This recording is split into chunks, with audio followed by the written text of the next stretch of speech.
My wife always asked me if I would love her if she was a worm, or an animal, or even a bug. I'd never given that question much thought. I used to laugh when she said it, thinking it was one of those harmless, hypothetical things that people in love say when they're trying to be cute. I always told her yes, of course I would. She'd tilt her head, squint at me for a second, then nod, satisfied, and move on to something else. I loved her. Not the kind of loud, fiery love that burns itself out or tries to prove something to everyone else.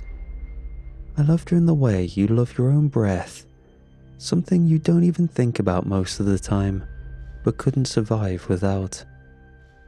She made the world feel less sharp and hostile. She had this way of looking at everything that made it seem more alive, even when she was dead quiet, just sitting at the kitchen table with her tea and the crossword. The room felt full. Her presence stretched into everything. She had quirks, dozens of them. She refused to kill bugs in the house, no matter how many legs they had. She always had to sleep on the left side of the bed, even in hotels. She whispered small apologies to every tree we passed when we went hiking, even the ones already dead. And she believed in things, odd things. Not in a delusional way, but quietly, personally. Things she'd never forced on anyone. She believed certain birds carried messages. She believed in the number 13, not as unlucky, but sacred. And she believed in the protective power of a rosary. She kept that rosary with her every single day. Not once did I see her leave the house without it. Sometimes she wore it tucked under her shirt, sometimes she looped it around her waist, but it was always there. She never talked about why, at least not in detail. I only knew that something had happened when she was young. Her entire family died in a car accident when she was 14. She was the only one who walked away from the wreckage. After that, she changed, started being the cautious woman I know today. Over time, I came to accept that the rosary wasn't about faith. It was armor, a thread she held onto so she wouldn't unravel. I never questioned it. I didn't need to understand it to respect it. She had been the one to suggest the retreat. We talked about taking time off for months, letting the world blur behind us for a little while. But it never went beyond the idea. Something always came up. Work, errands, people needing things. That autumn, she brought it up again.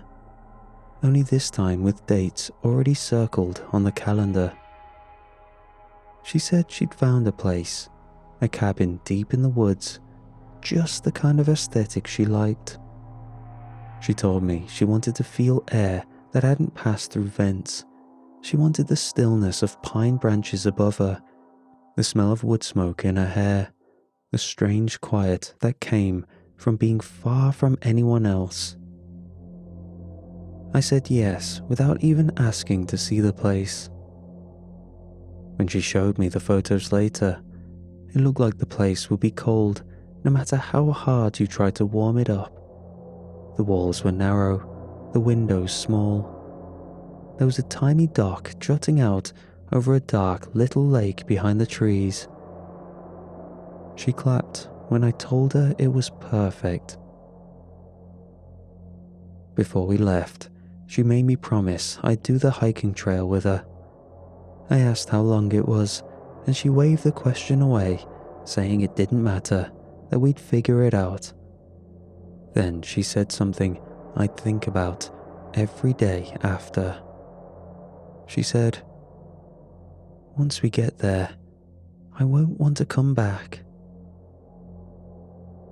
We both laughed. She meant it as a joke, obviously. I laughed too, kissed her, and we packed our things. The drive out took most of the day. As the road narrowed and the trees grew thicker on either side of the windshield, she grew quieter. She let her hand dangle out of the window, her hair lifted in the wind. The sun was soft through the glass. By the time we pulled up the gravel road and saw the cabin appear behind the trees, dusk had already settled. The porch creaked under our feet, and the door stuck a little before it opened. And there was the scent of old dust and pine sap clinging to the walls. But the place was warm, proving my assumption about it wrong. She walked through it slowly, brushing her hand along the furniture, looking out each window like she was memorizing every view. Then she kicked off her shoes, dropped into the old couch, and sighed. That night, we lit a fire and sat together on the floor in front of it. She fell asleep first. Her breathing slowed until it matched the rhythm of the wind brushing the roof. I didn't sleep for a long time. I stayed there beside her, watching her face move through dreams. I watched the chest rise and fall. Her hand was still holding mine. There was a peace in that silence that I couldn't explain, and I loved her more in that moment than I ever had before. She looked weightless, as if the world outside the trees had never existed at all. The next morning, we started early, while the air still held a bite from the night before. She wore her boots laced tight and carried a canvas bag with water, a journal, and a snack she insisted we'd probably forget about. The trailhead sat behind the cabin, half covered in ferns, with no marker beyond a splintered wooden post buried in the underbrush. She led the way, moving with steady steps and a small smile that kept tugging at the corner of her mouth. I followed close behind, watching her braid catch against the shoulder strap of her bag. The trail wasn't easy. Roots rose up from the soil and waited for ankles. The incline grew steeper the further we went, winding around slopes where fallen trees leaned together overhead. A stream accompanied us after the first mile, thin at first, its surface broken by pebbles and pale green leaves drifting without urgency. Sunlight passed through the pine canopy in slow-moving ribbons. It stretched across her arms as she walked, weaving through branches that dipped and bent under their own weight. Birds stirred occasionally, but distant. One or two short calls, but nothing that lingered. Moss crept up the sides of stones in patches that grew thicker as we climbed. Some of it yellowed in the way that made me think of old wounds instead of new growth. We didn't speak much. There wasn't a need. Her breathing was steady, and mine followed suit. Occasionally she'd turn around just to check I was still behind her, and we'd exchange a smile, then keep going. I don't remember how long we walked. My legs had grown sore, and the shadows had shifted enough that it was probably close to midday. The stream had pulled away from the path again when she stopped suddenly and tilted her head to the left. Her fingers brushed aside a curtain of leaves, and I watched her shoulders shift as she took a step through them. She didn't call for me. She just stood there, still, staring into something just beyond the veil of green. I moved up beside her, and we both stood in silence. A basin of dark rock had opened up between a ring of crooked trees. The stream had reappeared, pooling into a circular spring no wider than a small room. Its surface shimmered, slow and patient, catching light in shifting patterns that didn't seem to match the movement of the wind above. The water looked clear from a distance, but there was something unnatural in the stillness of it. No insects skated across the surface, no leaves floated. It almost looked held together by something beneath the surface, some tension that refused to let it ripple. She stepped forward first, lowering herself down the incline toward the edge of the pool. I followed, careful not to slip on the damp stone. When I crouched beside her and reached down to touch the water, I expected a chill. Instead, it felt thick between my fingers, resisting slightly before letting me in. My skin came away coated in something I couldn't quite describe. It wasn't oil, but it clung to me for several seconds before thinning out in the breeze. The air around the spring was noticeably warmer. The change was immediate and total. My arms, bare beneath my rolled sleeves, felt flushed. The sweat on my back rose to the surface faster, and I found myself breathing just a little harder without realizing why. She didn't seem to notice. She dipped her hand in and watched the water turn glassy around her wrist. Her lips parted slightly, but she said nothing. Her fingers moved toward the chain at her neck delicately, as though she were undressing in the presence of something ancient. I watched as she unfastened the rosary and drew it out from beneath her shirt. The metal links had dulled over the years, and a faint green patina had started to creep along the curve of the crucifix. She stared at it for a moment before speaking. "It's old," she said. "Sensitive. I don't want it to corrode in this stuff." She folded the rosary into a cloth she pulled out from her pocket, worn cotton, soft and faded, and pressed it flat against the rock beside the pool. She smoothed it out with her palm, anchoring each corner as if afraid the wind might try to steal it. I waited until she was done, then unlaced my boots. The stone underfoot was slick with moss and cool to the touch, but the air here remained warm, pressing against my shoulders and cheeks as if we had walked into a greenhouse sealed from the rest of the forest. She stepped in first, her bare foot breaking the surface without a sound. The water accepted her without resistance. She waded forward slowly, arms outstretched for balance, until she reached the center of the spring. The surface rose to her hips. Her skin shimmered slightly where the water touched it, coated in something that caught the light unevenly. I followed, placing one foot, then the other into the water. My breath caught in my chest. It felt strange, almost gelatinous. It didn't seem to resist her entrance as much as mine. The surface tension pressed against my ankles. With each step, the water wrapped around me. When I reached her, she turned toward me with her hair pulled back and droplets resting on her collarbone.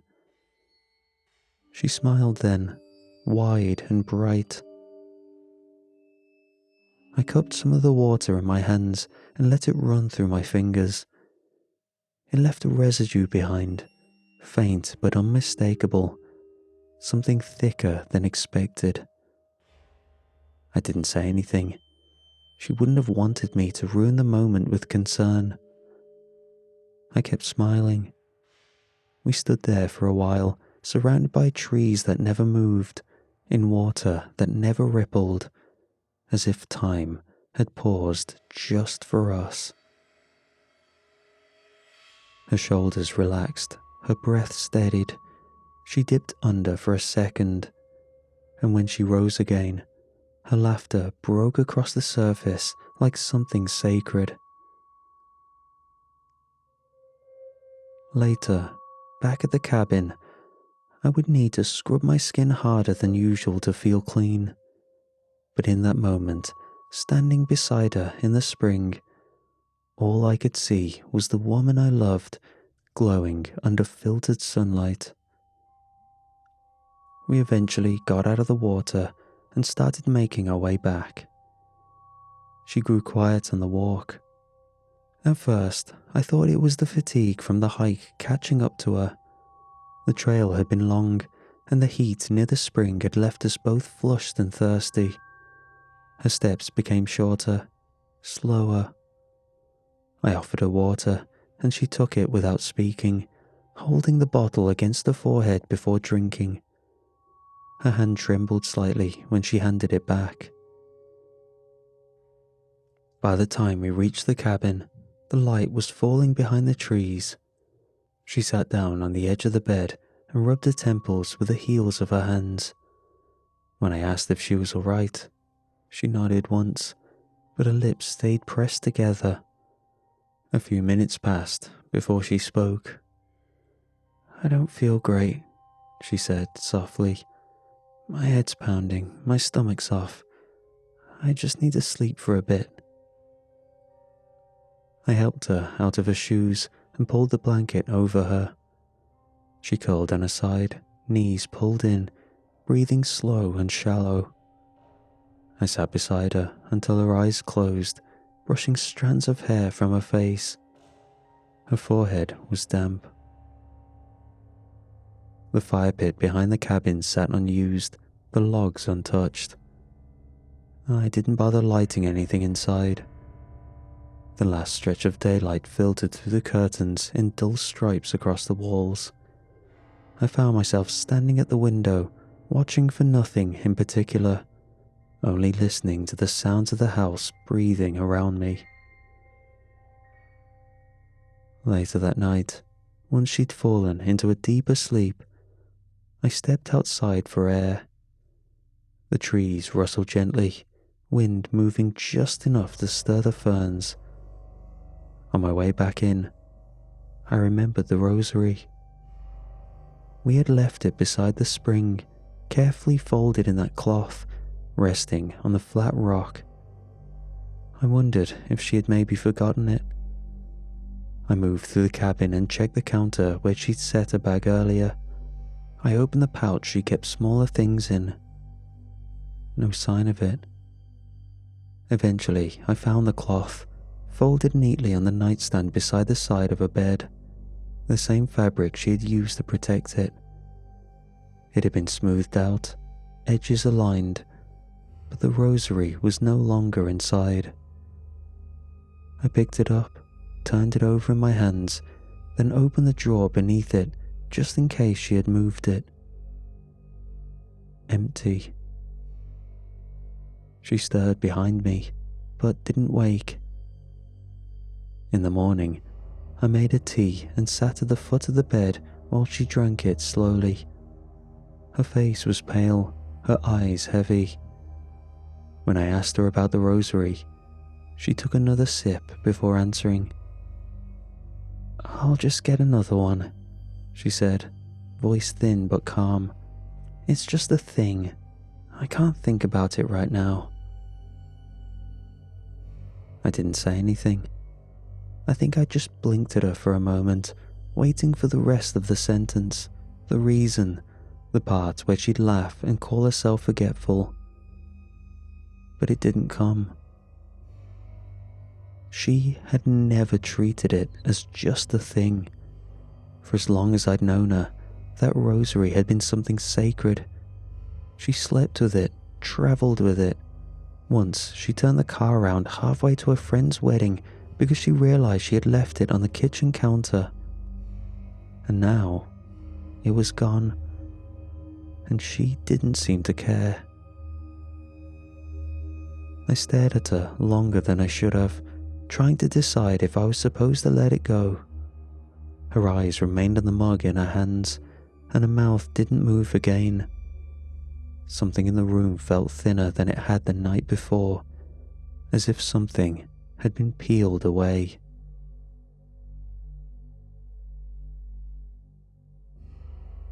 I woke up to cold sheets the next night. Her side of the bed had been stretched out, untouched since I'd fallen asleep. The blanket lay flat. Her pillow held no shape, no weight.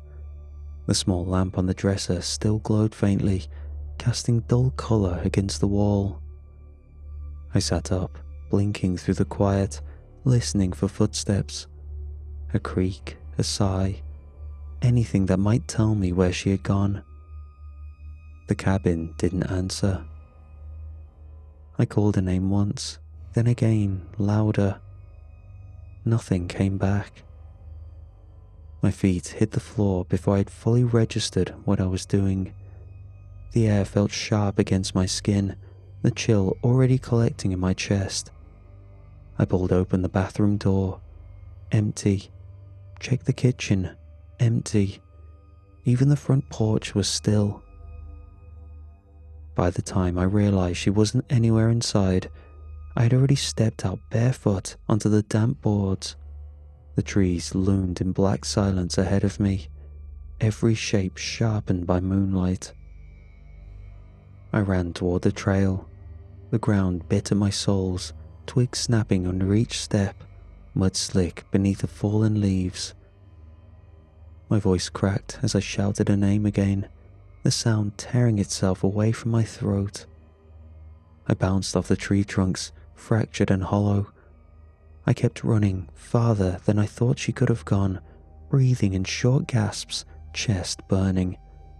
My hands shook. Then I saw her. She stepped out from the trees without urgency, strands of hair lit faintly by moonlight, her arms hanging loose by her sides. Her expression was calm. A soft smile tugged at her lips, quiet and unfazed. "I just wanted to visit the springs again," she said. "They were so warm. Didn't you think they were warm?" She took a few steps forward and reached for my hand. I didn't move. My body refused to answer. Something in me hesitated, an instinct too quiet to speak aloud, but loud enough to freeze my breath in my throat. I nodded. I didn't know what else to do. She turned back toward the cabin and began walking. I followed.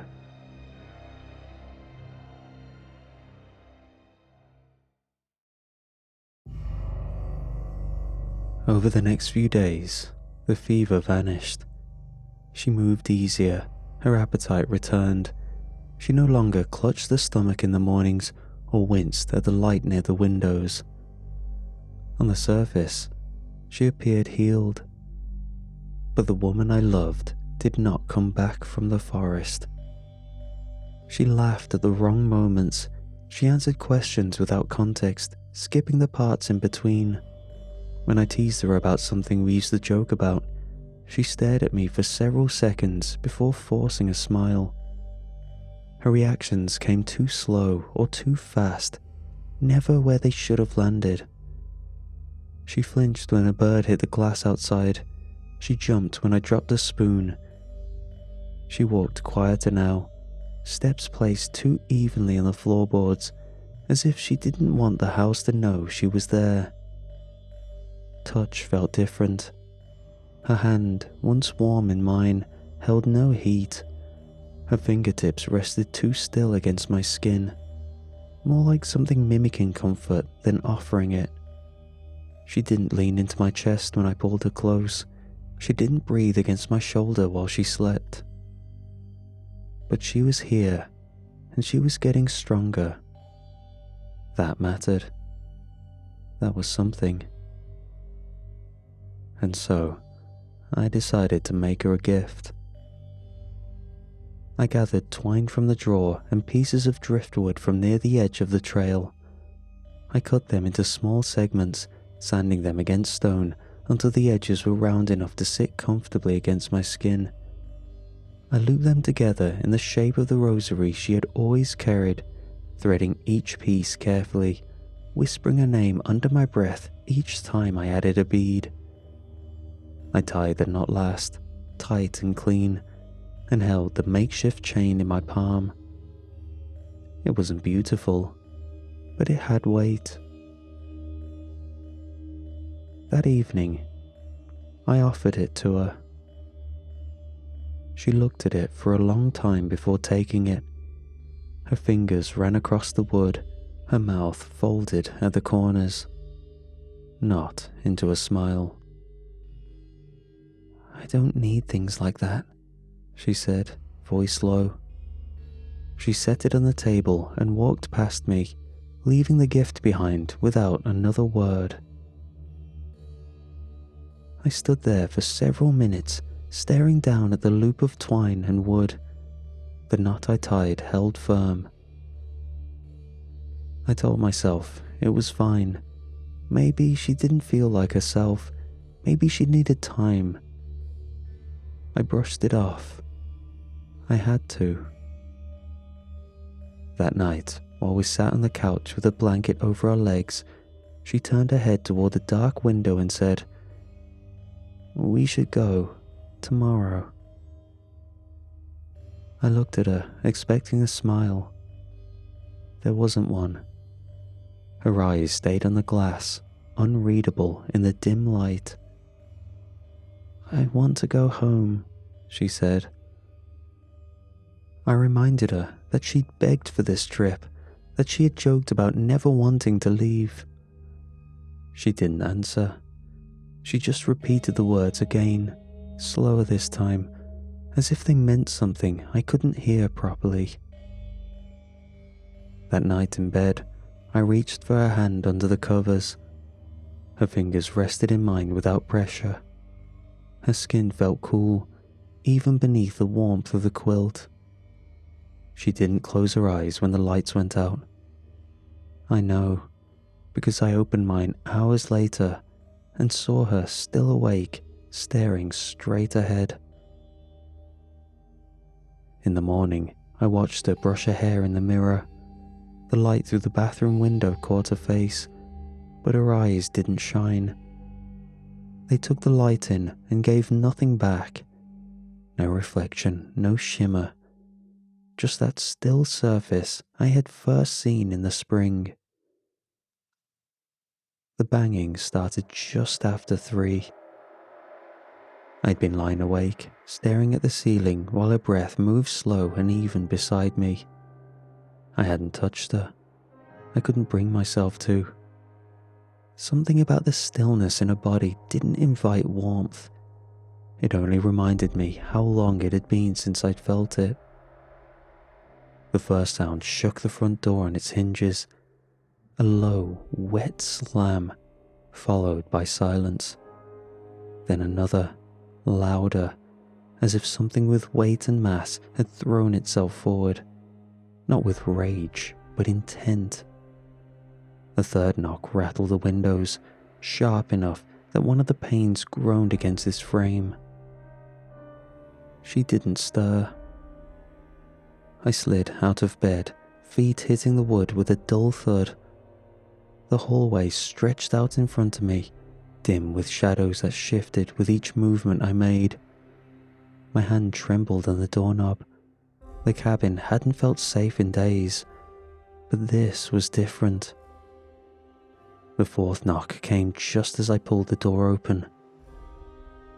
And then I saw it. The creature stood beneath the porch light, too tall for the frame of the door to contain in a single glance. Its body glistened, coated in a layer of translucent fluid that moved over its own skin in slow, crawling waves. Each inch of its surface shimmered with a film that caught the light and bent it into colors that didn't belong in this world. We just stared at each other for a long moment. Its head had been split into 3 long plates, peeled apart from the crown, angled outward and trembling gently. The plates curved with jagged seams, their inner edges wet and raw, revealing an absence where a skull should have held shape. The face, if it had one, offered no center, no symmetry, just those 3 plates shuddering open around nothing. The mouth moved separately, 4 thick slabs of flesh curled outward in uneven petals, retracting and revealing the tongue within. Black, swollen, ridged with grooves, coated in a sheen that reflected every flicker of motion. The tongue didn't rest. It pulsed against the open air. Tentacles hung low from its chest. They weren't limp or drifting. They twitched in small, deliberate motions, flexing inward and outward, testing the space between them and the cabin's threshold. Their ends were pointed, too narrow for bone to be inside them, and they reached for the air as if it held answers. Its muscle tissue was bare in some places, the skin torn away or never formed at all. The exposed fiber flexed with each small movement, veins thick and dark running in webs over the surface. They pulsed under the skin, but the rhythm was irregular, off in a way that made my stomach twist. From several torn pockets of flesh, yellow pus bubbled and slid downward, slow and heavy, pooling around the base of its legs. The liquid hissed where it met the porch, but no smoke rose, no smell followed, only the sound of dripping. But it was the eyes that made my breath catch. They were set too far apart. From each of them, a viscous substance wept in long, steady strands. The tears were thick, glassy, but not water. They glowed faintly, trailing down the creature's face in slow, unbroken lines. It looked like it was crying. The creature leaned forward. It tried to speak.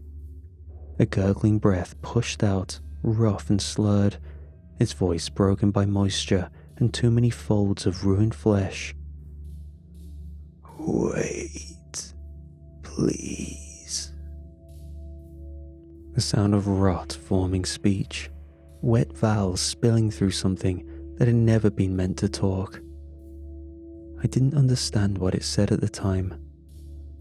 My legs had already started to move. I turned and ran. I didn't look back. The door swung wide behind me, banging against the wall hard enough to splinter.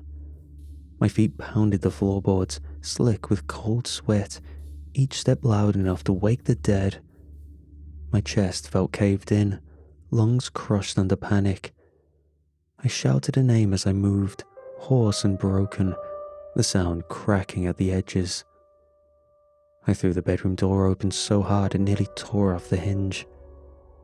Lying flat beneath the covers, arms folded neatly above the blanket, her eyes open, fixed on the ceiling. She didn't flinch. The pupils were large, wide enough to swallow the colour in her irises, and the whites had taken on a faint yellow tint that hadn't been there the night before. I rushed to her side, dropped to my knees, grabbed her arm, shook her gently, then harder. "We have to go, now." Her head turned slightly with a movement, but her gaze never shifted. Her mouth stayed closed, her chest rising and falling in a slow, steady rhythm. The sound of wood breaking echoed through the hallway behind me. The creature was inside now. Its weight bent the house around it. I stood, grabbed the door and slammed it shut. The lock clicked into place beneath my hand, but I knew it wouldn't matter. My heart hammered so hard I could hear it in my ears. My skin burned, drenched in sweat. I pressed my back against the door, staring at her, whispering her name between sobs that had no shape. She didn't answer or move. We couldn't leave. There was nowhere to go. Whatever I'd let in, It had already made its way through to us. The creature reached the door and broke through it with one swing. Wood splintered in every direction, the hinges ripped off its frame. It stepped inside, its form bending as it moved beneath the narrow ceiling.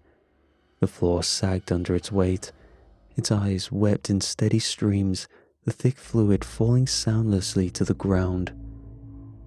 My hand reached blindly toward the table by the bed. My fingers closed around the makeshift rosary I'd built for her. The twine, the pieces of driftwood I'd cut with my own knife, shaped for her hands. I turned and hurled it toward the creature with all the strength I had left. I was desperate. It struck its chest and bounced to the floor. The creature stood, unchanged. Its head tilted, its plates trembling slightly. Then it turned. Not toward me.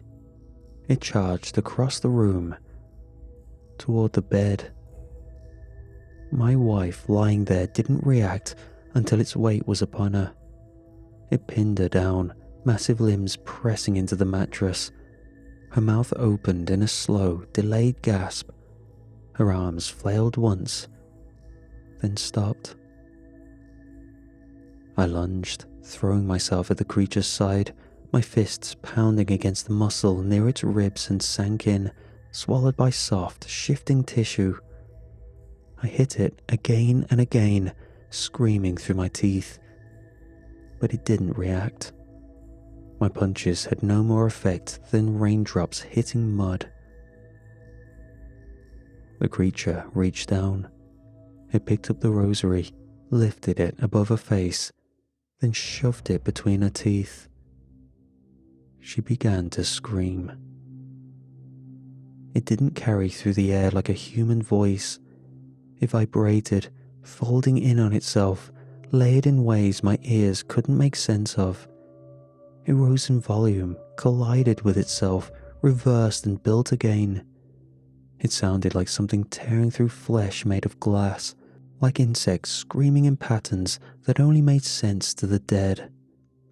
Her back bent high off the bed, the rosary pushed further into her mouth, drawn inward as if consumed.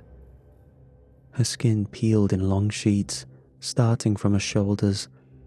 The color ran away first, fading to grey, then pink, then something closer to translucent meat. Her bones cracked beneath her chest. One of her legs jerked, spasming hard, before twisting inward and folding beneath her body. Her jaw unhinged, her eyes rolled back.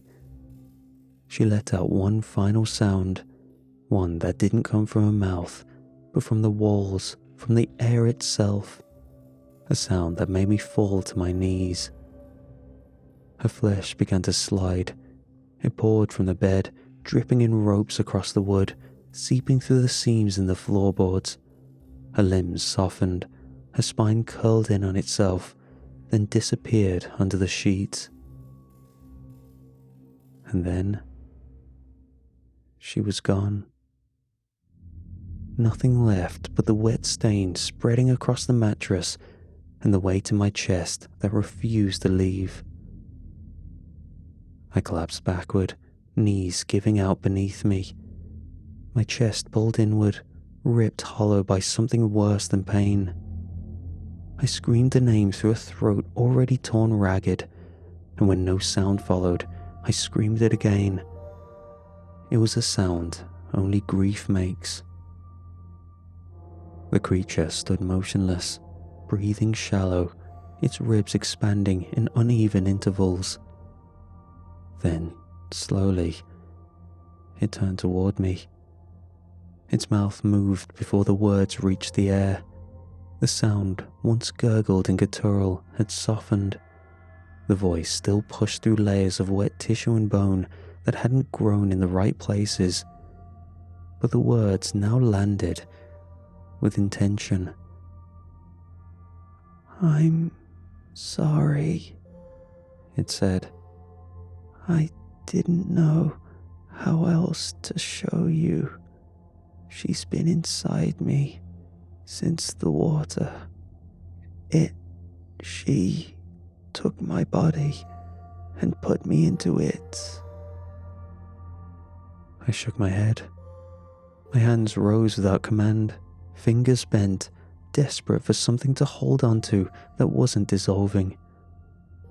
No, I muttered. No, no. The creature knelt, joints bending in silent, disjointed movements. His chest expanded. One of its tentacles reached toward the floor and unfolded. A delicate object pushed its way out from beneath the surface of its skin. A rosary. The real one. Worn at the edges, the silver chain dulled, the crucifix still scratched where she used to fidget with it during long car rides. It lay down the rosary between us. It said, I remember everything. I would never leave this rosary behind. You know this, but I'm so scared. Its voice cracked on the last word. Something in it trembled. Not the body, but the soul buried inside it. And for the first time, I didn't see a creature. I didn't see a threat. I saw her, and I stayed. I scrubbed the floor until the stains faded. I gathered the bed sheets and took them into the fireplace behind the cabin. I watched them burn down to threads, felt the heat bite my skin, waited until the wind carried the last of the smoke into the trees. She didn't leave. Neither did I. We moved through the house in silence at first. She took small steps through the rooms. Her body dragged wet shadows across the floor. I cooked. She ate when I offered her food. She didn't use utensils. Her hands moved differently, joints bending in directions I couldn't name. I spoke softly to her. When she wept, I held her. Thick strands from her eyes clung to my skin, but I didn't pull away. Her tentacles twisted around my wrist, loose and trembling.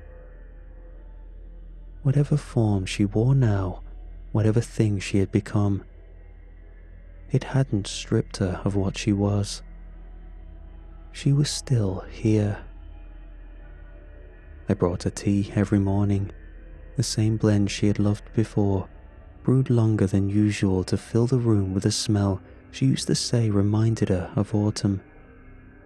She sipped from a bowl now. Her mouth didn't work the way it once had.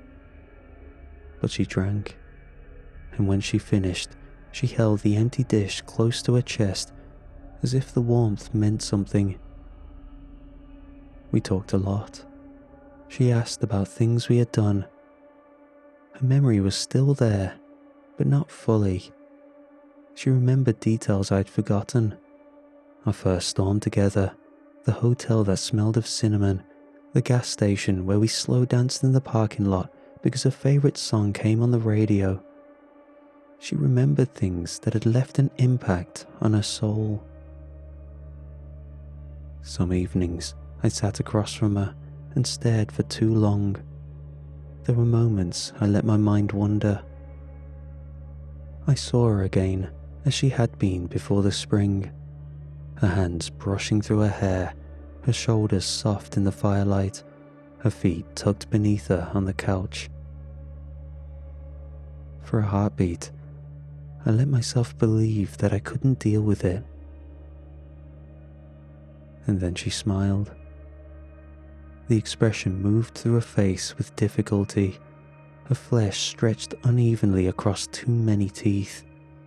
Her jaw opened from both sides, bending inward in slow, trembling arcs. The smile didn't belong on a human face. But it was gentle. It was hers. And I knew it. So yes, I would love my wife, no matter what she was.